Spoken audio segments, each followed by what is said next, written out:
everyone.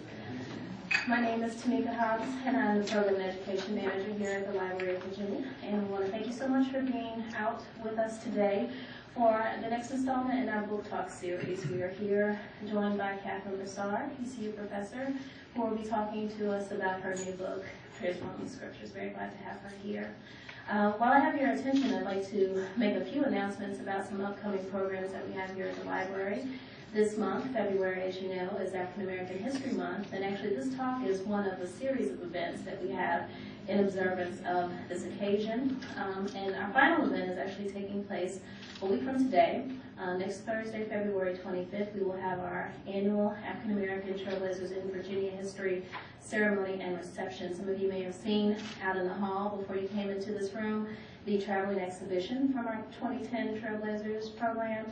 We will have many of the living honorees who will be here with us on next Thursday evening. Those include Senator Henry Marsh, Florence Farley from Petersburg, and Dr. Christopher Howard, who is the new president of Hampton-Sydney College. All three of them will be with us on next week. If you are interested in attending, you can RSVP by calling 692-33900, or you can just talk to me after the program, but we'd love to have you. I should mention that the show will be hosted by Cheryl Miller from our local CBS station. I'm very pleased to have her here. These programs all have taken place with the significant support of some of our community partners, many of whom are represented in the audience today. I'd like to acknowledge Sam Banks and his wife, who are here.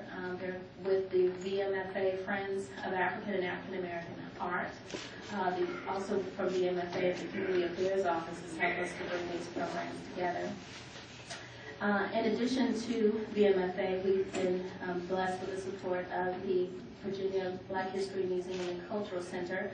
And Dr. Maureen Edwards-Lee, the director of that institution, is actually here with us today and will do us the honor of introducing our speaker. So I'll turn that over to her. Welcome. Thank you, Tamika. Good afternoon, everyone. As Tamika said, my name is Maureen Edwards-Lee. I am the director of the Black History Museum.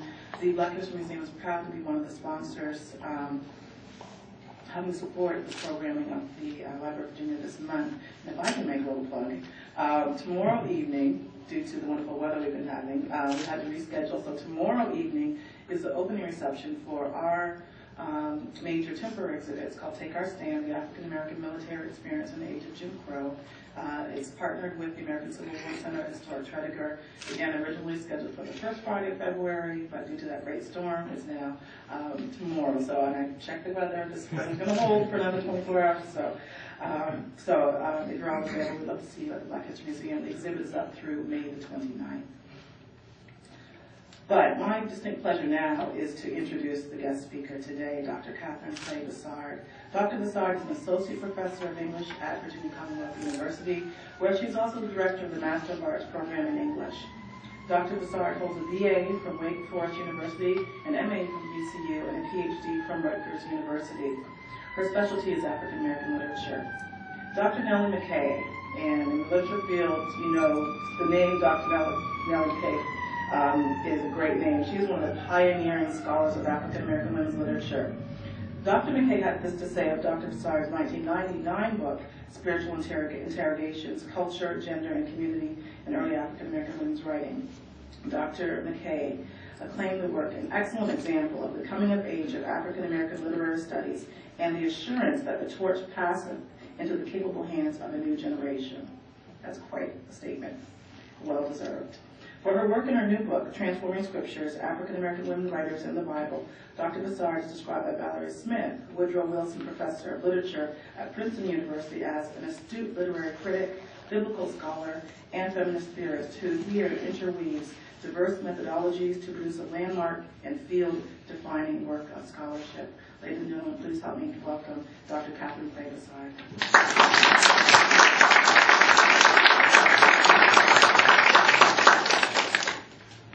Thank you so much, Maureen, for the wonderful introduction, and Tamika for your kind invitation to be here as part of the Black History Month series. It's a wonderful day, and I, for one, am very glad to see the sun out. There was a time when I myself was wondering whether or not we were going to be able to get this in February. It seemed to be such an unkind month for us, but we appreciate the wonderful day. I'm also very thankful for this wonderful venue. I love the Library of Virginia. I have done much archival research here. I have a third book I'm working on now, and I'm going to be doing much more archival research here. The librarians are absolutely excellent, helpful, knowledgeable, and the facilities are wonderful. So it's an honor to be here as well. I see out in the audience many friends and family, and I do want to acknowledge the chair of the Department of English, Dr. Terry Ungle is here, and also my mother and father are in the audience, Mr. and Mrs. Ed Thomas. So it's great to have friends, family, colleagues, and students in the audience today. I'm going to talk from an earlier part of the book that talks about the kind of theoretical and historical underpinnings of this project. I got interested in the subject of Black women writers in the Bible just from the commonplace observation that there's so much of the Bible in African American literature, and particularly in African American women's literature. It's everywhere. And it continues from the earliest beginnings in the 18th and 19th centuries all the way up until the present day. And so I was wondering why this enduring relationship with a particular text, and especially with a text that had been so often used to justify and legitimate slavery. So how did Black women deal with this situation? What has been the kind of literary response? And so I'd like to characterize this community of women writers as a literary witness. And the figure that I use for how they manage such a difficult text, and one with such authority and sacred weight within Western and American culture, comes from a story in the 22nd chapter of the book of Numbers, Balaam and the donkey that he's riding, and the whole idea of turning cursing into blessing. So what I'm going to read for you here is how I developed this idea of Eurocentric appropriations of the Bible as a curse on Black femininity, and then how Black women writers take that curse and turn it into a blessing. There are 3 short sections, and each section will begin with a series of quotations. So the first one starts with a series of fairly lengthy quotations. And I call it the trope of the talking mule. Honey, the white man is the ruler of everything as far as I've been able to find out.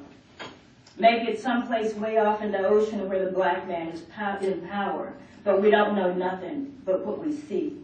So the white man throw down the load and tell the black man to pick it up. He picks it up, but he don't take it. He hand it to his women folks. The black woman is the mule of the world, as far as I can see. Zora Neale Hurston, their eyes were watching God. I met with many troubles on my journey, especially from the elder, who, like many others, was adverse to a woman's preaching. And here, let me tell that elder, if he had not gone to heaven, that I have heard that as far back as Adam Clark's time, his objections to female preaching were met by the answer, if an ass reproved Balaam, and a barn door fowl reproved Peter, why should not a woman reprove sin? I do not introduce this for its complimentary classification of women with donkeys and fowls, but to give the reply of a poor woman who had once been a slave. To the first companion she said, maybe a speaking woman is like an ass, but I can tell you one thing, the ass seen the angel when Balaam didn't. Jarena Lee, Religious Experience and Journal, 1849. Now the donkey saw the angel of the Lord standing in the way with his drawn sword, so his hand, and the donkey turned aside out of the way and went into the field. So Balaam struck the donkey to turn her back onto the road. Then the angel of the Lord stood in a narrow path between the vineyards, with a wall on this side and a wall on that side. And when the donkey saw the angel of the Lord, she pushed herself against the wall and crushed Balaam's foot against the wall. So he struck her again. Then the angel of the Lord went further and stood in a narrow place where there was no way to turn either to the right hand or to the left. And when the donkey saw the angel of the Lord, she sat down under Balaam. So Balaam's anger was aroused, and he struck the donkey with his staff. The Lord opened the mouth of the donkey, and she said to Balaam, "What have I done to you that you struck me these 3 times?" And Balaam said to the donkey, "Because you've abused me. I wish there were a sword in my hand, for I would kill you right now." So the donkey said to Balaam, "Am I not your donkey on which you've ridden ever since I became yours to this day? Was I ever disposed to do this to you?" And he said, "No." Then the Lord opened Balaam's eyes, and he saw the angel of the Lord standing in the way with his drawn sword in his hand, and he bowed his head and fell flat on his face. Numbers 22, verses 23 to 31, New King James Version. I want to begin this discussion of African American women writers in the Bible with this story of the Gentile prophet Balaam in Numbers chapters 21 to 22, because I see in it a kind of allegory for the emergence of black women's voices in literary and academic discourse in the United States. Hired by the Moabite king Balak to curse the ancient Israelites, Balaam finds he can only pronounce blessings, and it's this incident with the donkey that's the turning point in the story. A beast of burden subjected to physical abuse, the donkey is the ultimate image of powerlessness in social hierarchy. Yet it is her supernatural sight, we're told 3 times that the donkey saw the angel of the Lord, that leads to her willful and deliberate actions, and finally to her speaking. It's only after Balaam heeds the donkey's words that the Lord opens his eyes. As we follow the story to its conclusion in Numbers chapter 24, Balaam's encounter with God on the way to the plains of Moab, through the agency of the speaking donkey, ensures that he will follow God's orders. Every time he goes to curse Israel, quote, the Lord put a word in Balaam's mouth, end quote, and he could only pronounce blessings. As Alter and Kermode explained, quote, the divine will to bless is inalterable by human manipulation, end quote. I see this story as a fit starting point for what we're talking about today, because black women's emergence into literary and academic discourse in the U.S. is a collective community effort to turn the cursing of racism, sexism, and other discourses of oppression into blessings. It has been our aim not to kill Balaam, but to change his vision. Our scholarly and political practices have involved, on occasion, leaving the well-worn path and heading for the fields. Or, even when we perceive that there is no way to turn either to the right hand or to the left, laying down under our burden and refusing to budge. It has been our hope that our speaking about our oppression and voicing the difficult history of our lives would produce a response that would open up the oppressor's vision for new possibilities for social interaction. The passage from the 1849 religious experience and journal of Jarena Lee is in the context of 19th century debate over women's right to preach, denoted by the power to take a text from the Bible and interpret it. Some of you know that she was an itinerant minister of the AME, the African Methodist Episcopal denomination, which incorporated in 1816 as the first black denomination in the United States. Women were able to give an exhortation on a sermon already preached by a man, but they were forbidden from themselves, taking the text, picking it out, and giving their own interpretation.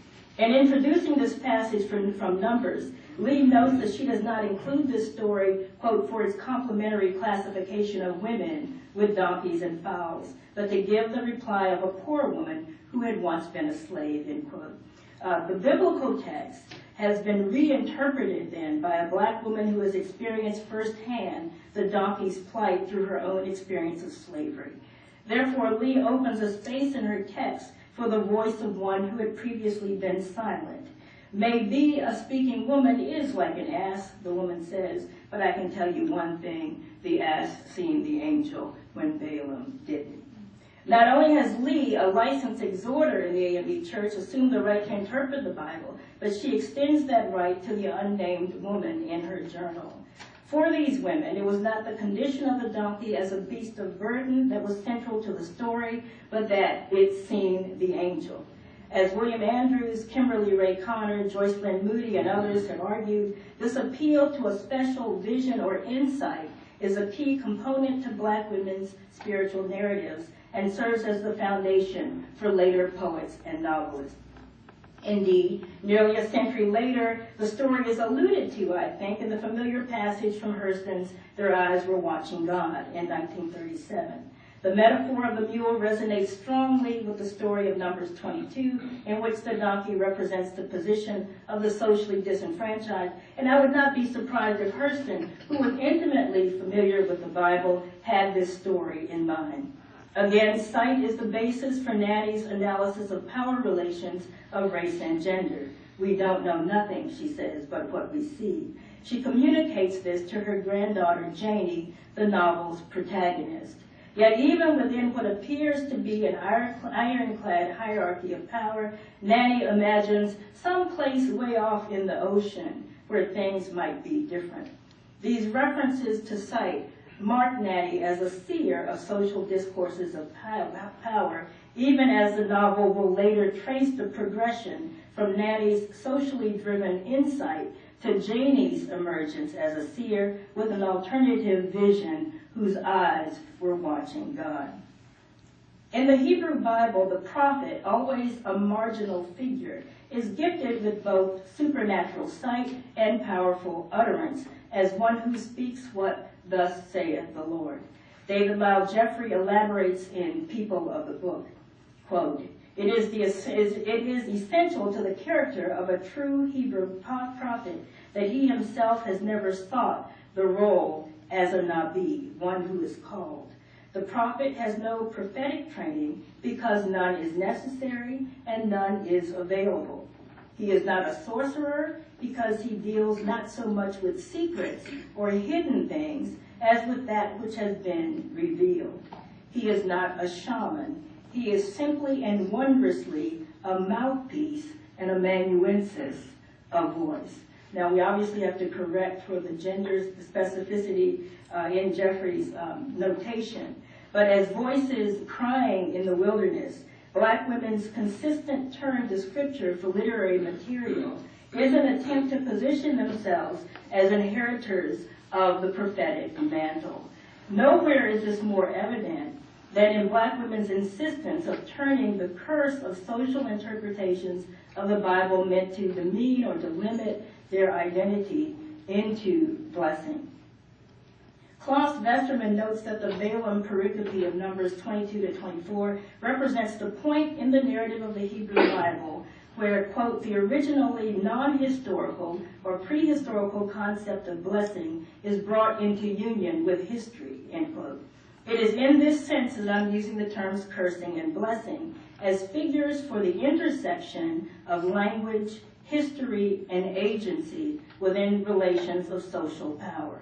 Thus, cursing and blessing, as I'm using them here, refer to acts of language that are especially laden with social, historical, psychological, even spiritual power and efficacy. As Westermann continues, prophetic discourse by its very nature, quote, presupposes the existence of gifted individuals who have the power to bless and to curse, end quote. Moreover, the notion of blessing and cursing is generally known and widespread phenomenon in the history of religion where the spoken word is laden with power. It is not in such religious systems simply that words convey presence, but presence with a capital P. This ancient belief in the power of language to construct reality is not far from the kind of discourse determinism behind much of post-structuralist thought. The ability to turn, hapak, to turn, overturn, change, transform, turn back, cursing into blessing, involves the redirection of discourses of power in a way that is consistent with their original transformative potential. Now, I feel like I need to give a little disclaimer. There's going to be bad news, but then there's going to be good news. So we'll start with the curse. Power, language, and biblical misrepresentations. Unto the woman he said, I will greatly multiply thy sorrow and thy conception. In sorrow thou shalt bring forth children, and thy desire shall be to thy husband, and he shall rule over thee. Genesis 3:16, Authorized Version. And Ham, the father of Canaan, saw the nakedness of his father, and told his two brethren without. And Shem and Japheth took a garment, and laid it upon both their shoulders, and went backward, and they saw not their father's nakedness. And Noah awoke from his wine, and knew what his younger son had done unto him. And he said, Cursed be Canaan, a servant of servants shall he be unto his brethren. Genesis 9:22 and 25, Authorized Version. Act 12. Children got by an Englishman upon a Negro woman shall be bond or free according to the condition of the mother. Virginia State Law, 1662. How the Bible, a compilation of dozens of texts written in the ancient Near East over a period of about 2 millennia, has come to be identified as the great code of Western European literary and cultural production is an interesting story, but one too long to tell in this short talk. Biblical scholar Kane Hope Felder puts it well in Troubling Biblical Waters.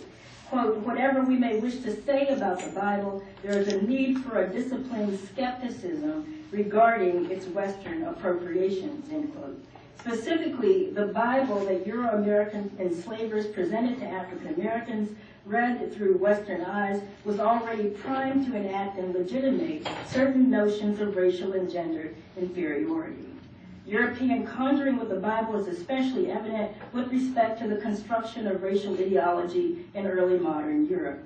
As Robert Hood notes, the Old Testament Hebrew Bible attaches no particular moral significance to the color black.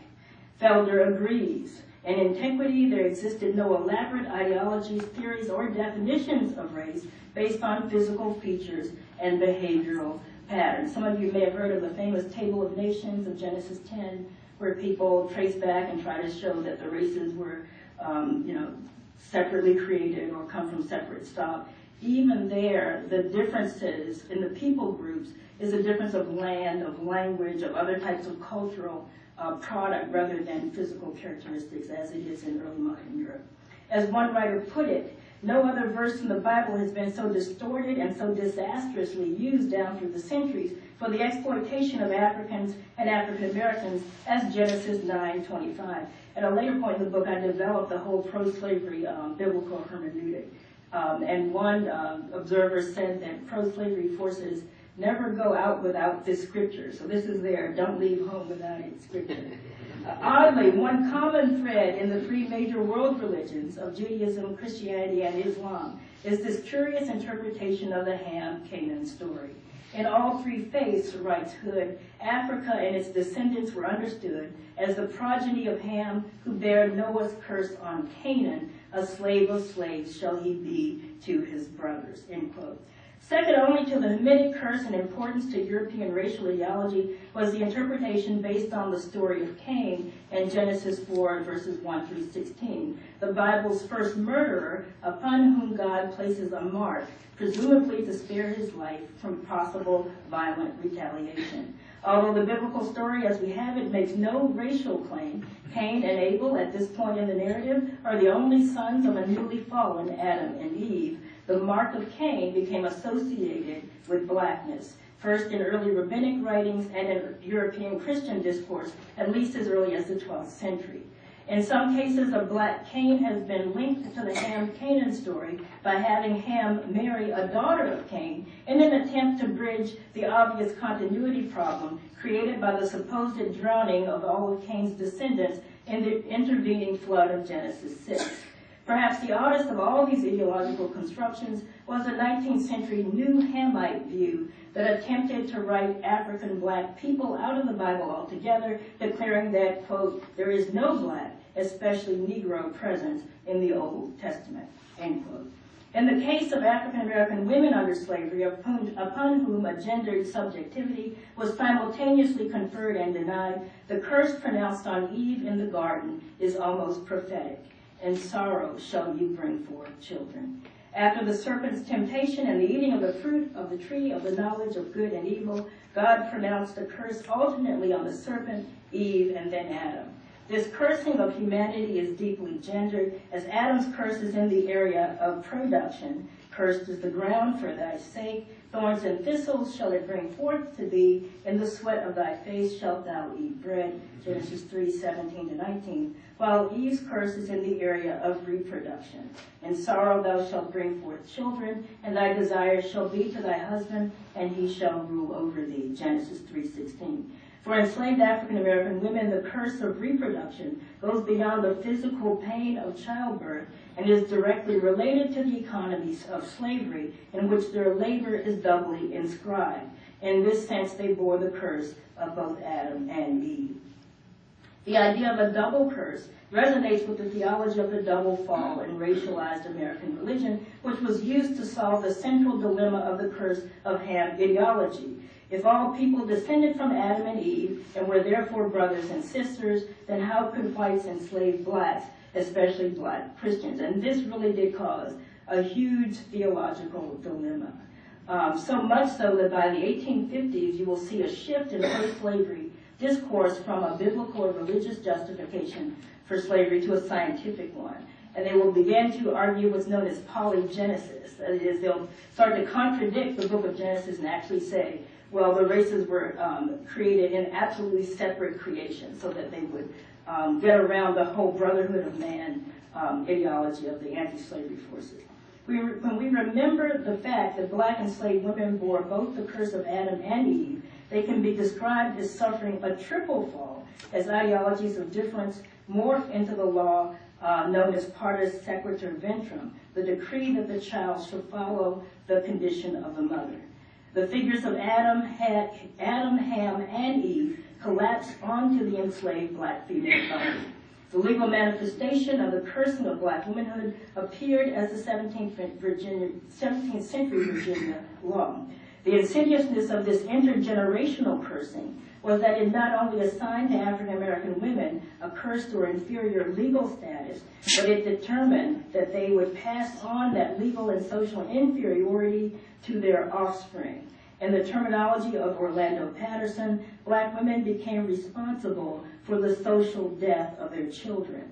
Thus, African Americans' slave status became tied to the prior fall of black maternity. African Americans were then slaves for one reason, and for one reason only, that they were of black women born. And here's the good news, the blessing. African American women writers opened the Bible.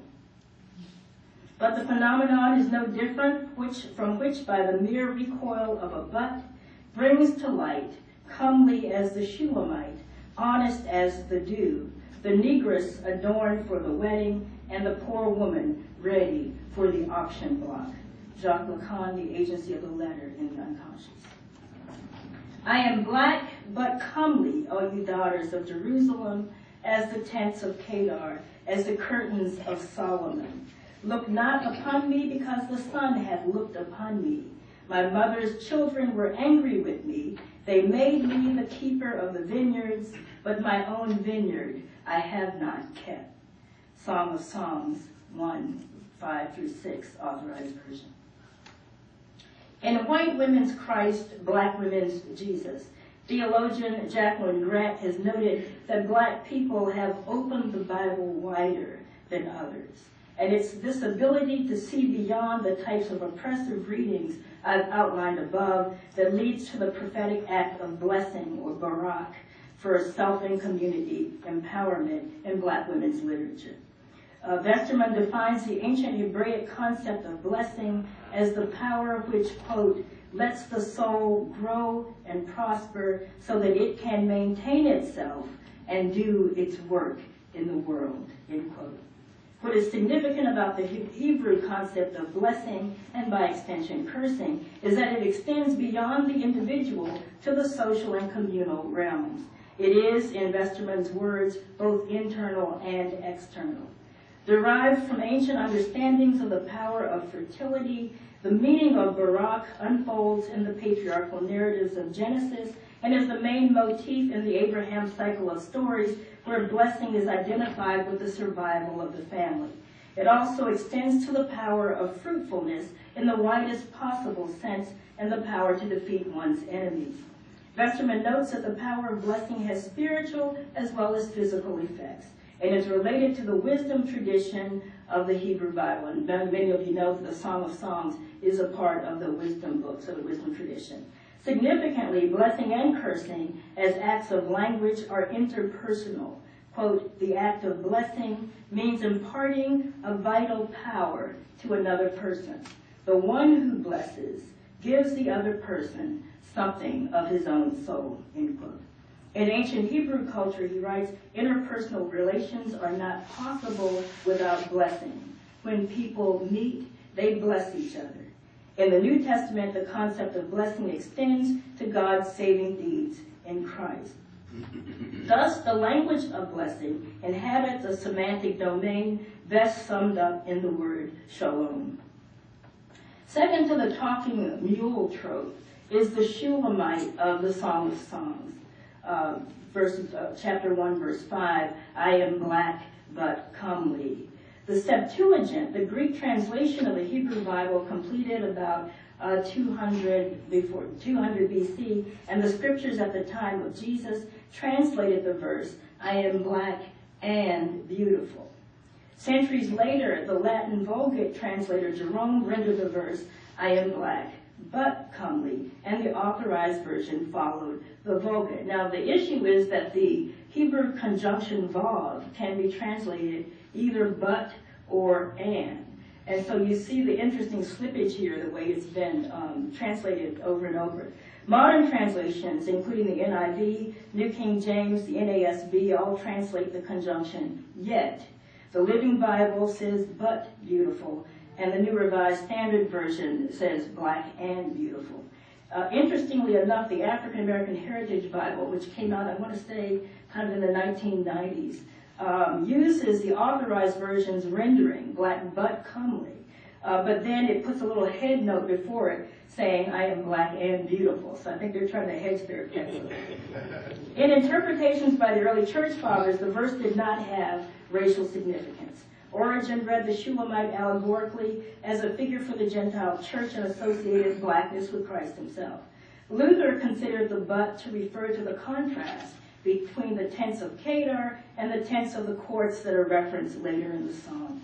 While these early interpretations did not read the conjunction in connection to race, it later became part of a set of discourses that posited European standards of beauty as normative with disastrous consequences for black women. Like the Balaam trope of the talking mule, the Shulamite trope is central to African American women's appropriations of the scriptures and shows up as early as the mid-19th century. Zilpha Elah, in her spiritual autobiography, grasped the significance of the translation issue in her dedication to her 1846 edition of Memoirs of the Life, Religious Experience, Ministerial Travels, and Labors of Mrs. Zilpha Elah, an American female of color. Writing to her Methodist friends in London and other localities in England on the eve of her return to the United States, she says, quote, I feel that I cannot present you with a more appropriate keepsake or a more lively memento of my Christian esteem and affectionate desires for your progressive prosperity and perfection in Christian calling than in the following contour portrait of my regenerated constitution, exhibiting, as did the Bride of Solomon, comeliness with blackness, and, as did the Apostle Paul, riches with poverty and power in weakness. A representation, not indeed, of the features of my outward person, drawn and colored by the skill of the penciling artist, but of the lineaments of my inward man, as inscribed by the Holy Ghost, and according to my poor ability, copied off for your edification. Elah's subtle rewriting of Song of Songs 1:5 through her phrase comeliness with blackness disrupts the prior discourse of inferiority and refuses the terms of her own disempowerment. Now, at this point, I go into a very lengthy reading of the Song of Solomon, which we don't have time to do here. and I do a rather extensive reading of a 1986 novel by Shirley Ann Williams called Dessa Rose. If you haven't read it, I suggest you've read it before? Yeah, it's a wonderful book that depicts a beautiful romantic love relationship among enslaved African Americans. Her thesis is that slavery neither abolished love nor heroism, but provided an occasion for both. But I'm not going to read that part today. I'm just going to hit a couple spots with Toni Morrison to close this out, and then I'll open it up for your questions. Few writers have made such lavish and complex use of the Bible as Nobel Prize winner Toni Morrison. From the names of her characters, Pilate, 1 Corinthians, Shadrach, Ruth, Hagar, to the inscription at the beginning of Beloved from Hosea and Romans, Morrison's novels are laden with biblical tropes, phrasing, and intonations. As she says, the Bible was not part of my reading, but part of my life. As one writer remarked, those who know their Bible well will have special access to Toni Morrison's novels. While the Song of Songs may seem like what Julia Kristeva calls a chest which has lost its key, it may itself be an important key to unlocking the treasures of Morrison's artistic and intellectual vision. It's not my aim here to conduct an exhaustive survey of such a huge project. Rather, I'd like to focus on the importance of the shulamite trope in Morrison's oeuvre, as it serves as a touchstone for so many of her novels.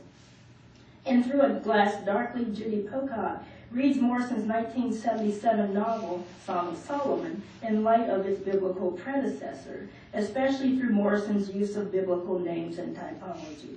I would like to extend Pocock's reading to suggest that the Song of Songs from the Bible is possibly the ur-text for Morrison's entire novelistic and discursive project, as elements of its poetics appear in several of Morrison's works. And I just want to touch on two novels that figure this whole Shulamite trope, The Bluest Eye and Tar Baby. Two of Morrison's novels, The Bluest Eye in 1970 and Tar Baby in 1981, address the issue of female desire and desirability that reenact the but-and contradiction of the translation history of the Song of Songs 1:5. In her first novel, The Bluest Eye, in 1970, Morrison relates the story of a little girl whose desires for blue eyes, the sign of normative white beauty standards, drives her to despair and insanity. And the text points out the fact that Pocock is this very, very dark-skinned little girl who feels that all of her problems of abuse, of a dysfunctional home, of poverty, would be solved if she only had blue eyes. In the afterword to the Plume edition of the novel in 1994, Morrison reflects on her character Pocola's predicament. Quote, "The assertion of racial beauty was not a reaction to the self-mocking, humorous critique of cultural racial foibles common in all groups, but against the damaging internalization of assumptions of immutable inferiority originating in an outside gaze. I focus, therefore, on how something as grotesque as the demonization of an entire race could take root inside the most delicate member of a society, a child, the most vulnerable member, a female. In trying to dramatize the devastation that even casual racial contempt can cause, I chose a unique situation, not a representative one," end quote. Based on a childhood memory of a very dark-skinned girl who wanted blue eyes, Morrison writes that implicit in her desire was racial self-loathing. And I don't know how many of you heard Toni Morrison read when she was here at the Siegel Center, but she talked about how that came about, and that when that little girl on the playground was, again, like Pocola, very dark-skinned, was saying she was praying to God for blue eyes. Toni Morrison said even at a young age she was thinking, I hope God doesn't answer her prayer. Because she was beautiful as she was, but couldn't see her own beauty. And the blue eyes would have made her look, horrendous and grotesque. In Tar Baby, we're introduced to Jay Dean, the exotic copper Venus, who is caught between cultures as an elite fashion model. Yet it is the image of the woman in yellow in the novel that represents a counter-discourse of transcendent beauty that proves devastating to Jay Dean. And Jay Dean is noted for being, light brown skinned and having features that are very Eurocentric, This is why she's on the cover of all these magazines and jetting back and forth to Europe and etc. One day she looks up and she sees this strikingly beautiful woman who's the antithesis of everything the fashion magazine says is supposed to be beautiful, and it really upsets her. Quote, "The vision itself was a woman much too tall. Under her long canary yellow dress, Jadine knew there was too much hip, too much bust. The agency would laugh her out of the lobby. So why was she and everybody else in the store transfixed? The height? The skin like tar against the canary yellow dress? She looked up then and saw something so powerful it had burnt away the lashes." End quote. If Foucault's desire enacts the butt in I Am Black but Comely, the woman in yellow with her tar-colored skin is emblematic of the alternative translation, I am black and beautiful. Her very presence is a direct refusal of the destructive version of racialized beauty and has the power to destabilize Jadine's entire sense of herself and world. She is described as unphotographable. I'm going to stop here because I do want there to be time for questions and to interact with you all. But the point I'm making is that black women were very keenly aware of the problematic translations of the scriptures that allowed it to legitimate slavery and of what was happening to them. So when they came to the Bible, they did not come to a neutral text, but one that had already been marked up in a particular way. One of the things that I've enjoyed about doing this research is being able to celebrate their brilliance and being able to not only see past those previous discourses, but to see the transformative power that's within the text itself. And that's why I called the book Transforming Scriptures. So thank you so much. You all have been so attentive as an audience. And we have, I believe, some time for questions and answers.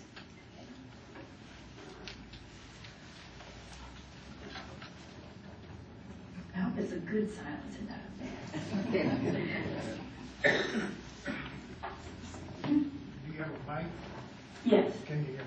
I can hear you. Don't you think good sermons, good preaching, and good teaching would remedy this situation that we find ourselves? Yeah. Last night we had a good Bible class where we talked about black history from a different standpoint. We were using the Bible, Yeah. but we found out that we all in this room are brothers and sisters. Mm-hmm. And if we could interpret and write about it in an honest way, we could destroy a lot of the preconceived notions people have, and we could move these barriers that we have between each other, just like in this room. All these people, if I looked at them as sisters and brothers, and they looked at me as sisters as a brother, our whole concept would change. I saw on the internet that some of the people in India, some of the ladies, were trying to lighten their skin. Yeah. So they have the same problem. Yeah, I know it's universal. I mean, everywhere I've traveled, I've run into this problem with people of color, of women feeling less than because they don't fit a certain model, especially a particular racialized model. But what you said is exactly right. It is about preaching and teaching. It is about educating people. One of the main arms for disseminating the pro-slavery Bible hermeneutic was the churches. And since African American churches in the South had to have a white pastor, they couldn't be autonomous, with the exception of the hush harbors where people would go off into the woods and have their own separate service outside of the purview of the master. It was disseminated through that end. There was a slave mission society that was about giving Bibles to slaves that unfortunately also propagated a lot of it. So the undoing of it, I think, would be the reverse of that. It's a very good comment. Yes? I was just going to say that the church, in many times, especially in the black perspective, is the one that's hurting the woman the most. And, I think it hurts. I think the church is probably hurting all women, but I'm just going to speak from the perspective that I know of. Mm-hmm. But I know the church is the one that hurts us the most. So while we're all trying to be together, be brothers and sisters, we still have so many issues to work with. I didn't the last statement that you made about the power of the black women of understanding of the Bible, Mm-hmm. I think it's the same kind of thing that we have to have as women in ministry, that we have to have when we approach going into ministry. You know, it's just, it is a struggle, and it's a struggle with our own. Mm-hmm. Very often that is the case, and what I found fascinating was this was a struggle that these 19th century women are having also, about trying to legitimate their call to preach, which they claim to be a call from God, and of running up against a power structure that's set in a particular way. I think in African American churches in particular, starting with the AME church, the church was the one place where black men were able to, wield a certain amount of power and have authority and respect.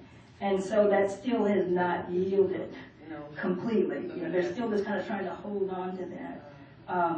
But there's an interesting continuity, I think, all the way back to the 19th century. Yes. You talked about Toni Morrison's use of the Bible in Song of Solomon and Tar Baby. Are there any other African-American women writers, I'm sure you've talked about them in your book, that kind of follow or use as strongly as and definitely as Morrison does the Bible in her writings? I actually think Toni Morrison is about as saturated with the Bible as any writer that I know. Another one that comes to mind that would be Octavia Butler, who writes kind of in the science fiction genre. She has a book called Parable of the Sower, and a number of her books have biblical titles, and she's always picking up on a lot of these things. The other wonderful one is not a woman writer, but if you've read Edward P. Jones' The Knowing World, that's another book where he's really taking on a lot of these kind of racial ideologies. And that book's interesting because it features a black slave owner, other blacks. And so he's really trying to unpack something very difficult from there, but it features a lot of blacks as well. Yes? Where do you think writing can go? We talked about past and present, but as we have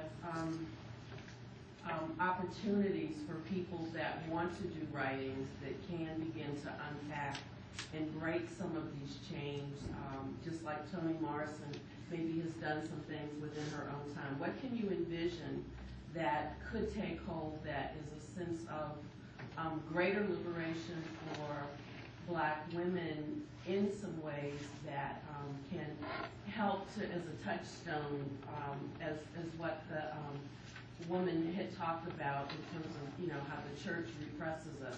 What kinds of things could you imagine for the future that could be done? Because typically our writings are what ultimately help to free us over time. Yeah, I like the way you said that. I think that's the argument of the book, is this belief in the power of words, the power of writing, the power of sacred writings. And so black men following that legacy of taking that power, in a sense, unto themselves. I don't know if I can say where I see writing going, because I'm not myself a creative writer. I'm teaching a course right now called Slavery in the African American Literary Imagination. Some of my students are here. And we start with the slave narratives, and one of the things we trace is this development all the way up until 2009 of black writers still looking back at the past of slavery and trying to in some ways unravel or deconstruct its discourse. I really do think we have to have a healthy respect for how entrenched these things are. Each writer has to stay true to their own vision, so each of us probably has a corner of it to chip away at. But collectively, I think that, eventually, sort of like the first comment, with education and with continuing to kind of get the word out, then we'll see some change and some results. Would you say, with this new wave of multiculturalism and the post-racial America, that is kind of diluting our discussion of the slave discourse and all of the such that you mentioned? Well, the reason I offered this course in Slavery and the Literary Imagination is that I believe that in public discourse, as far as public media, there's this idea of post-racial America, and you don't hear very much, in fact, nothing about slavery. I would go so far as to say they've almost chased it out of the public square. But we don't see that from the creative writers who continue to go back to it and are really moving against the grain and wanting to keep the discussion alive. Not to keep race alive as a concept, but to alert everybody to the fact that the work has not been done yet.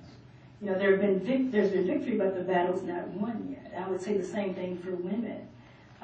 For example, in church hierarchy, there have been a lot of victories and a lot of gains, but we can't rest because it's not done yet. So I think it's the creative writers that are keeping the discussion alive. Have you met some women who resist Morrison's attempt to unravel? Yeah, I've met people who resisted, I guess, men and women, would be the way to say it.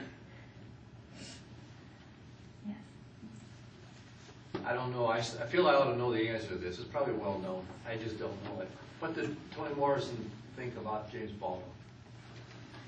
Wow. I actually am not sure if I've ever read Morrison on Baldwin. Well, I mean, specifically coming out of this discussion about the role of religion. Oh, right. And Christianity. Because Baldwin certainly had a point of view about that. That's true. I actually have not specifically read Morrison on Baldwin, but Baldwin is another writer that, again, is using the Bible and using religion. Yes, but quite differently. Yeah, that's very true. So I just wondered if Morrison felt any way to be, I mean, he's an earlier writer, about maybe a generation or so, maybe more, a little more earlier, Right. mid-20th century writer. So I just wondered how much she felt, if she did. She has to have felt somehow in the context of his writing.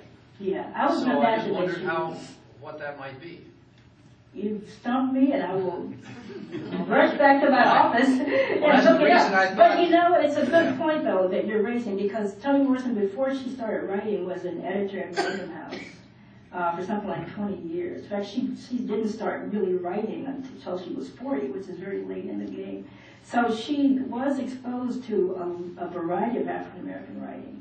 And she's one black woman writer who does tend to acknowledge her legacy to a lot of the great black male writers, where some of them try to dissociate from that. So that's a very good question. Has your analysis of the use of the Bible by female writers extended into poetry? Except for the very beginnings with Phyllis Wheatley, who I've written a lot about. I've not explicitly looked at poets, but that could be a future direction. I keep sitting here thinking about Mickey Giovanni's tripping. Absolutely. Some of the language of that. That would be a great way to extend this. I'd like you to just comment on the elevation of black women that I envision in thinking about God's perspective as author of the Bible on Zipporah, Moses' wife. Yeah. That was truly not the low-level perception. Okay. You're meaning what? The The- fact that he married a Ethiopian wife, is that what you're saying? Yeah, he married a black woman, and even though his own siblings disliked it and were punished for their rejection of God's choice and acceptance of Moses for the black woman. So it's almost as if I could say it's our thinking that keeps us small. Right. Because whatever you use to support your position, Right. it's your personal position on it. It's like age. Age is a matter of mind. If you don't mind, it doesn't matter. I think I'm going to remember that. I need it. I'm getting at the age where that really resonates with me very strong. I think you said it well. Zipporah, there are a number of images in the Bible that really go completely against the social tendency, especially in early America, to try to stamp inferiority on black people in general and on black women in particular. But you're right, people read text through filters that they already have. When I talk about the development of the pro-slavery hermeneutic, I make the point very emphatically that European approaches to the Bible come through a prior notion of black inferiority. They came to the text believing that blacks were inferior. And so that they sort of eisegeted, they sort of found that in the text and purported to say that the text was in agreement with them. So I think all of us, what I've learned as a scholar of literature and of writing in particular, is a kind of humility with respect to text. Because none of us come to a text neutral or without an agenda. And so there always needs to be this sense that this is my reading, this is what I believe this is saying. But I'm willing to listen. And if someone can prove me wrong, be proved wrong. If that makes any sense at all. We've got to have some sense that, we're not going to browbeat people to saying our reading is necessarily the only one. That's all I hand up in the back. I was just going to kind of piggyback on her comment about before, that she was also the daughter of a priest, and so she was the eldest daughter Right. of a priest, and so she had to have known something about God, and for God to use her in such a powerful man's life meant something, because Moses never really got who he was until he got to where he married her and stayed with her family, and so God actually used Ethiopians to help, educate and strengthen the man to free Israel. Right, and it goes even further, because when they're on their way back, Zipporah is the one that reminds him that he better circumcise those boys before he gets back to Israel. Remember that? So she's actually responsible for making sure that Moses upholds the sign of the covenant, which is circumcision of males. So I think we're almost out of time. Is that right? Yes. I'm just interested if you could talk about your research, how you conduct your research. When you start talking about African American women's literature and you talk about scripture, it's like a daunting task. Yeah. Talk about how you do your research. It was daunting, and it was very difficult in some way. What happened was I happened upon that trope of the donkey, speaking donkey, and the shulamite, and I kind of zeroed in on those because I found them so consistently throughout the text and moving into the 20th and 21st centuries.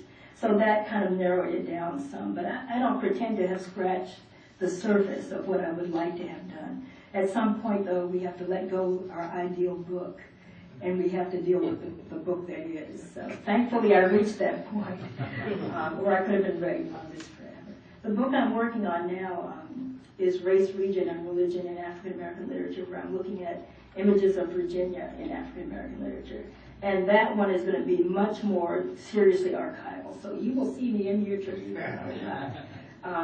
working in the archives and special collections and things. Let's give a round of applause.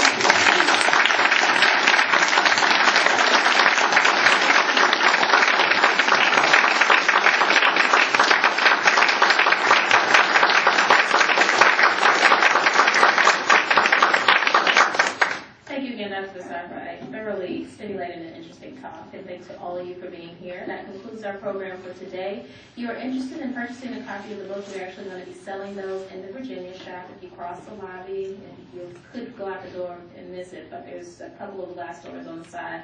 That's where we'll be selling, and Dr. Bassard will be signing the copies of the books that are there. So again, thank you for coming. Hopefully we'll see you here again soon, hopefully next week for the Trailblazers reception.